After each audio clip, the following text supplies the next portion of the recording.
welcome to Warrior Goddess Wednesday, the first new live stream done late at night, where we're going to talk all about beauty, sex, and astrology, and how these things all correlate or relate to each other. In this episodic kind of format, we're going to speak freely. You can also catch us on Rumble and on Odyssey live, and if you would like to support the show, you can also click right there under the little wizard to the left or right of me, depending on which way that you're looking. Okay, so let's get on with the topic of today's show. So in terms of being a warrior goddess, what does this actually mean? If you do a Google search actually for warrior goddess training, there's a lot about, I forget the author of the book, but there is a book about warrior goddess training, but it's a lot having to do with the Toltec teachings and of Carlos Castaneda, and the idea of that, I think, model of going about it. When I'm speaking of warrior goddesses, I'm speaking from more of a storytelling and classical format, meaning that there are warrior goddesses in all types of myth and all types of stories cross-culturally. And each of these warrior goddesses have a lot in common, and they can all be symbolized by the planet of Venus. And Venus rules things like love and sex and relationships and beauty and all of that juicy fun stuff that I love to talk about in astrology. And Venus rules two signs in the zodiac, Taurus and Libra.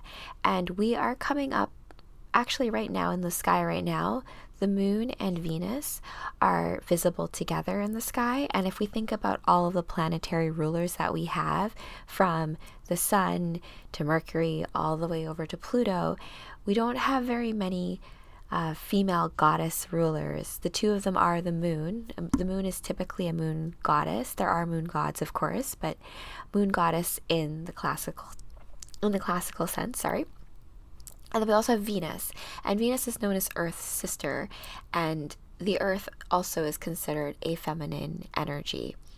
Bringing it back to beauty, I wanted to do this solo live stream to give my perspective on beauty, because beauty truly is in the eye of the beholder, and how we speak about beauty is, I think we get really, co-opted by certain words, right? I think I've told this story before about how in Tolkien, the movie, about Tolkien, who wrote Lord of the Rings, he was speaking about, he created all of this language for the elves and stuff, right? And he was building a whole new world, and in this new world language, words, he was very enamored with the way things sounded, but his lady love at the time reminded him that words are absolutely nothing if you don't have meaning ascribed to them. And how do you create meaning? You tell stories, because that's how we are able to then give a friend a sense of why we feel the way we do about a word or a symbol that they wouldn't have any context of, right, at the same time. So warrior goddesses are all about empowering the warrior. It's all about the story of, the knight and his princess, and the idea of a hero doing everything to protect his lady love. It's a very classic trope in movies. It's a very classic trope in stories. I love love stories. I'm in a love story right now, and so love is very important to me. Oh, Wolfie's not hearing it. But Venus in your birth chart in astrology represents love and sex and relationships. I shouldn't say that Venus actually represents sex, but she has a benevolent effect on the planet that does rule over sex, and that is Pluto. Pluto represents sex itself, because Pluto represents both death and rebirth. And if you think about what the end result of sex is, rebirth, right? It all comes from that spark, from that initial woof, energy of two forces coming together and creation itself. But more than that, beauty is exquisitely tied to intelligence. And this is where we get into the distinction between beauty and the beauty industry and what's marketed as beauty, you know, like what's told to you as what's beautiful versus babies. If you look at certain studies, they can tell, they can recognize beauty. It's just a thing. So, I forgot to start recording this.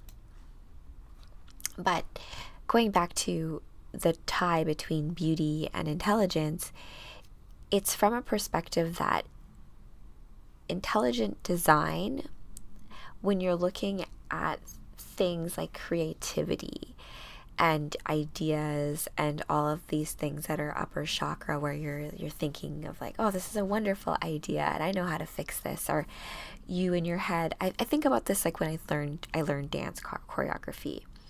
I used to get in my own way when it came to certain dances or learning certain dances, because you build up a certain expectation in your head about it being easy or not. Because if you learn it, if you're learning a dance, you're taking it in mentally first before you're expressing it physically. And so in your head, you're doing it. And sometimes we can get almost too caught up in our head, in our mind, trying to do all of the moves. And I would do things like expect a certain hard move as before it even showed up. And that is a lesson about beauty being feeling into things, and it being more about the heart-centered way of dealing with it.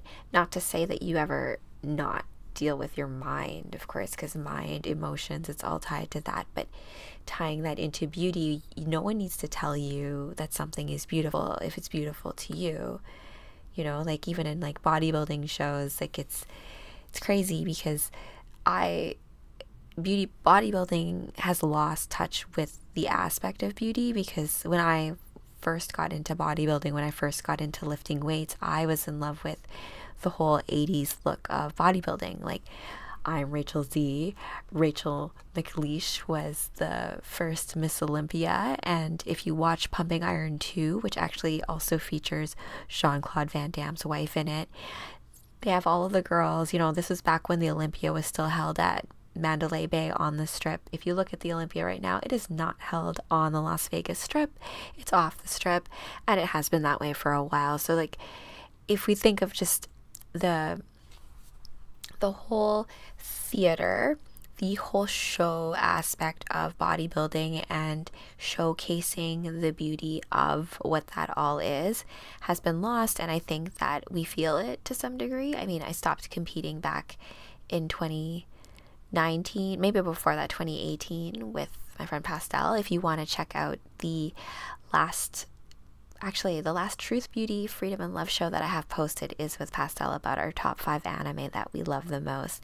So you can grab that. I will drop a link to that as well if you want to catch that. But she talked about how when it comes to beauty, before she went through this transformation, you got ready for the show, she never thought of herself as beautiful. And the shows themselves, I loved all the glitz and glamour of the show, right? Like the hair, the makeup, and all that kind of stuff. But at the end of the day, like, they don't light. I was talking to Kevin about this, and we talked about how, like, you know, they still don't know how to light a show properly where you fully show the muscles in their full glory. And like, that's why everyone wears a tan, right? That's why everyone looks like an Oompa Loompa, because you're trying to showcase the muscles and the way that they look. And it's all about how you present the body, and that's why posing is so important. Even in dance, right? When you're executing moves, you want to think of extension and, you know, lines, like fully finishing a move before moving on to a next move, not rushing anything, having the time in each note, in each count, to fill in the space. And if we think of dance as similar to kind of like what sex is like, and bring that to astrology, the elements of astrology, you know, if like you have someone who is really, really fiery, and then someone else who's also really fiery. Sometimes that's too much unless there's other things within that person that balance them out. And even in sex, right, you're not going to do the same position for like the whole time. Or maybe, okay, fine, maybe you want to, but that's the point. Venus in your sign will tell you where or what you like, right? So let's bring it back to the birth of Venus, because that's what I kind of wanted to do this as like a story time perspective and give some intel behind my perspective behind neurolinguistic astrology, because for a long time when I was started doing Astro chats on Wednesday nights and doing the card pulls and stuff, it was very much like I was so new to astrology, and when I first found it, it was like this whole world, this whole secret code of the universe had like opened up in front of my eyes, and I almost like had this like idea that other people must see that too, and I was wrong. And also there's this whole other idea of people wanting to add like religious context onto astrology, and I look at it as it's an act of observation. You're looking at the stars, like no different than, you know, you expect the sun to rise every morning instead every night, and it changes based on the season. And similar to that, same thing with astrology. And if you think about even the moon affects the tides based on the phase of the moon. And so if we're mostly water, then like why wouldn't the moon also affect us in a sort of way, right? So let's go into I was going to talk about Chichen Itza first, but we'll go into that second and then we'll close it. But I wanted to talk about the birth of Venus because as it comes to neurolinguistic astrology, I'm concerned with like the planets each have their own stories associated with them, and then as such you can derive your own meanings, because if you think of themes like beauty, like sex is it can be a physical representation of love, whereas with beauty you can say something is beautiful, but you can't like draw beauty, like specifically, like you can draw a table, you can draw sex, right? But there's many different types of, see what I mean? Like there's like all these different kind of possibilities for one sign or one way of looking at things. So when it comes to Venus, the birth of Venus, this is by Botticelli. This is based on a classical way of looking at Venus, and I like it just because it shows the connection between poetry. There's a poem about the birth of Venus which I have somewhere in my boxes of books, and the idea of these other two titans involved in the cosmic play. So Venus is very special as a goddess too, because she has no parents. She's a primordial goddess, and she has a son named Eros, who's love, and Eros has a really wonderful story with Psyche, which I do a telling of Eros and Psyche, which I will do a retelling of soon with an analysis. But for now, the birth of Venus here, she's on a shell, and this is why when you do sage, or if you're working with Venus and you're working with water, and this Pisces being a water sign, shells are sacred to Venus. And this, you can look at that from this painting as like having clues as to these symbolic connections that exist. So Venus was born as a result of the fact that Uranus and Gaia, so Earth, were together and very much in love. And there's multiple tellings of the way this goes down, and I'm going to tell you the one that is coming to mind right now. And this is the beauty of myth, and I think the beauty of storytelling, that there can be multiple versions of a tale and they can all be true. So this is my version. Uranus, not my version, this comes from classical works, but Uranus, the sky god, and Gaia, the earth goddess, were together, and Chronos, time, was their son.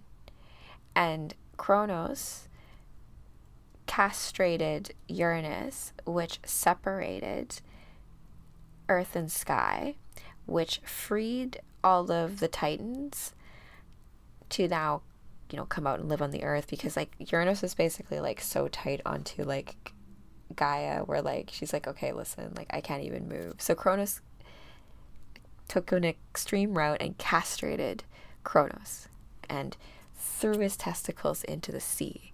And then from the sea, the testicles formed a foam, and from the sea foam, Venus was born. I don't think you're going to be able to hear the music, and I've been dinged for copyright before, so I'm not going to go into all of that. But this painting depicts her birth from the sea foam as she like emerges and like walks in like fully naked, and it's just like, hey, I am here, I am Venus. And Venus is an interesting goddess. Like remember, these are all similarities, and bringing this back to warrior goddesses, Venus has counterparts in Freya and in Isis and in Aphrodite and in other goddesses of love and beauty, but they are also associated with war. Because even if we think of like Troy, the like Achilles, that was over a woman, right? And so this idea of going to battle for love, it's kind of like intertwined. Not to say that that's a dance too, right? Because you shouldn't want to kill or have harm unnecessarily, but at the same time, if someone is threatening your beloved, you're going to do what is necessary to protect them. And bringing this around to my Dragon Warriors novel, which I am writing, I just dropped part 3 of the one I wrote when I was 14, the Dragon Warriors Battle for Mount Olympus. Part 2, I have to almost like work backwards, because when I got the transcript, I had part 2 and not part 1, and it's okay. I've kind of filled in the gaps, and in there we talk about how Mount Olympus is essentially a place where stories live. So all the versions of Hercules exist there. So if you think of like the Disney version of Hercules, and you think of the Hercules that I'm familiar with, like the one with Xena, like from the 90s back in the day, they all exist.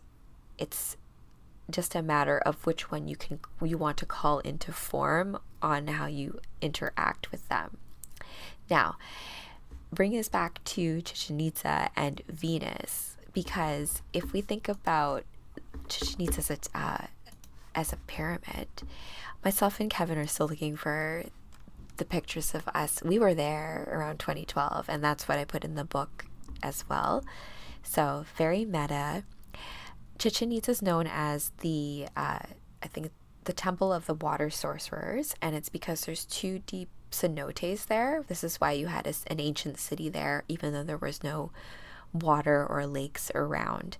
So you have, it's one of the 7 wonders of the modern world. Looks completely beautiful, and the stairs on each side, if you count all of them including the top step, it's 365 days of the year. So a way of keeping track of time. And you have the 4 directions, the 4 pillars, and up here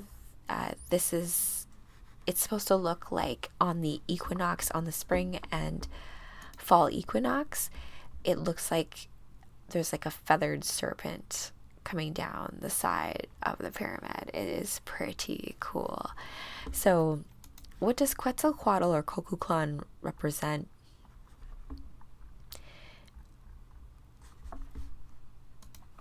So Venus is also known as the morning star, and based on where she is in the sky in the season, harbors like the incoming rainy season, right? And I'm trying to see if we can find, there's a temple to Venus in Chichen Itza. But here's a little bit more of like the dragon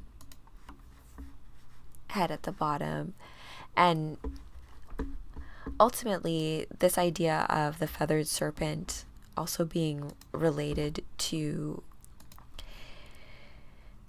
warrior goddesses, and the idea of when going to war, it's not the warrior goddesses who are going to war, it's the warrior goddesses who are like blessing the magical items and like the spear tips and like giving you a cloak that you can use for invisibility. And so even in the Dragon Warriors book that I'm writing, the Dragon Warriors are, it's a symbolic representation of the Kundalini snake, which is wrapped 3.5 times around the base of the spine. And if we think about the chakra system also representing the planetary system, you have the 7 of them, and then when, you know, like just like the Philosopher's Stone, and then the quintessence, the what happens when all come together is something that is more than the sum of parts.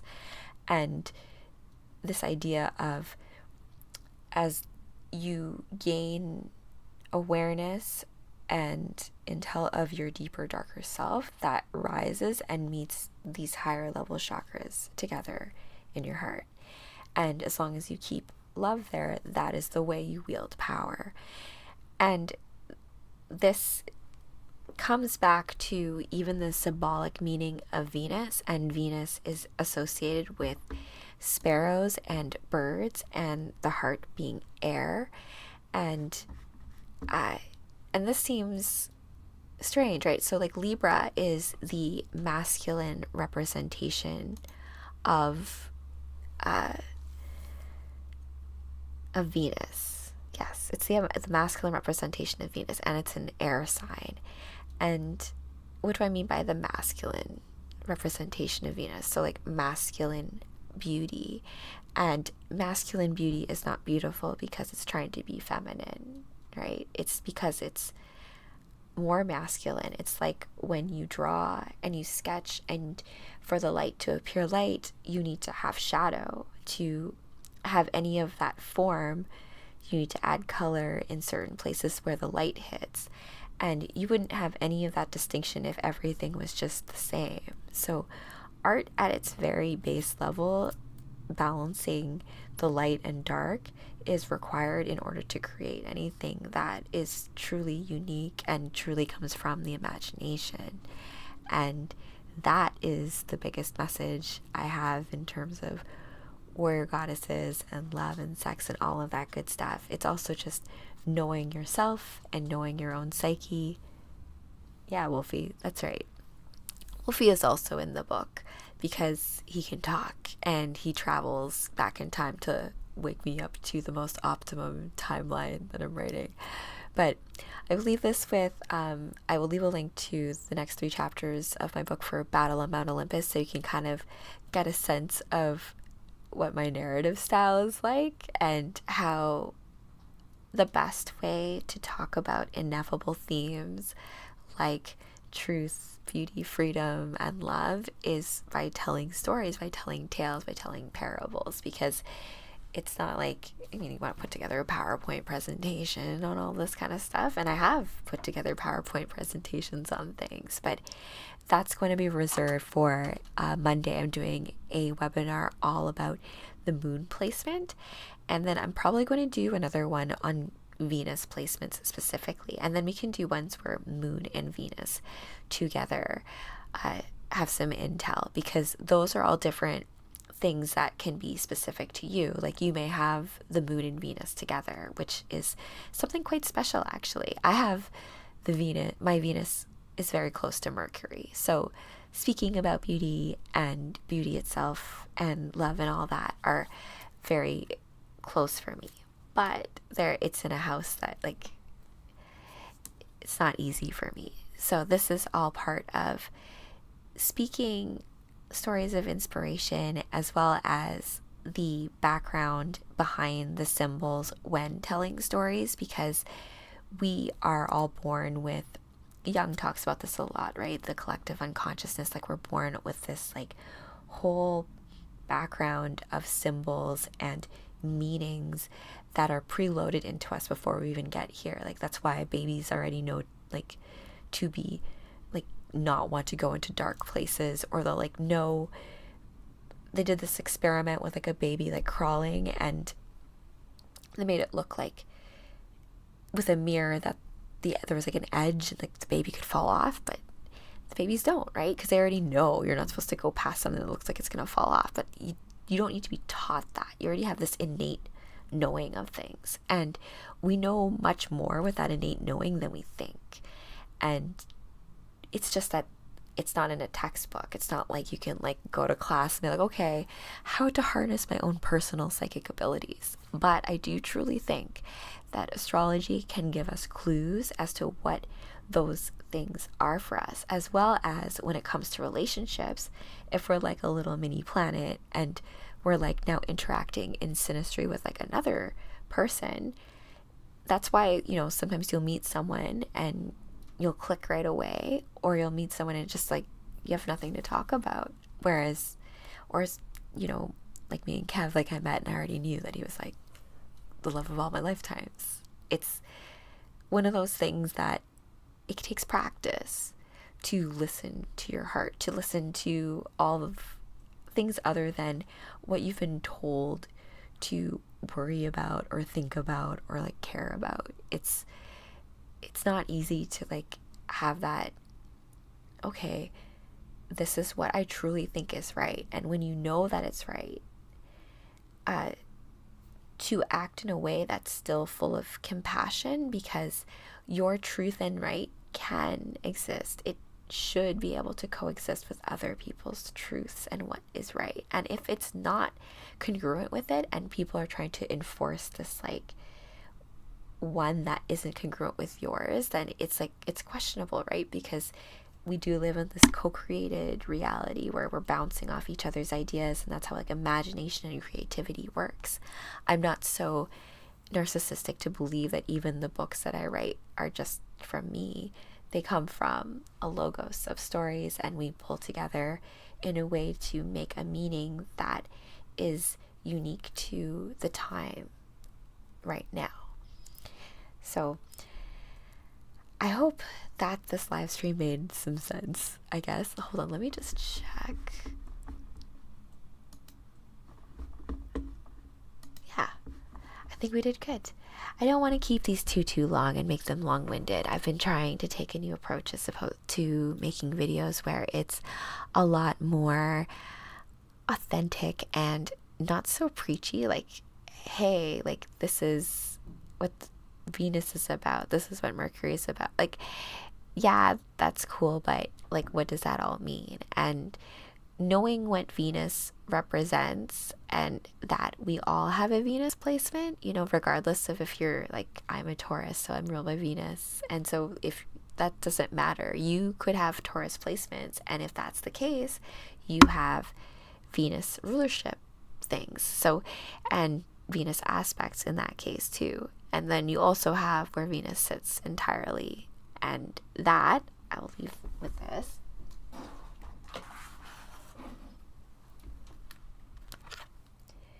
Where she sits in the chart will then dictate like where the angles will then line up. So that is all unique to you. And you could spend a whole lot of time. And I think when you're looking at, let's say, partners together, you can get a lot of information and intel and insight by knowing the other person's Venus and where that person's Venus sits in respect to your Venus. And yeah, have at it. Have fun. Okay, Starseeds, thank you so much for joining me this evening on Warrior Goddess Wednesday. I will be back on at the same time, same bad channel, but look for some drops before then. I also am starting a new show on Sunday nights, the Sunday night Astro Sex show. So we're going to go into Moon, Venus, all the goddessy stuff when it comes to astrology. There are other asteroids that I'm not as familiar with, but I am probably going to have some guests on to help me talk about that. All right, my friends, I hope you have a wonderful evening, day, lunchtime, wherever you are residing in the cosmos, and have a magical day.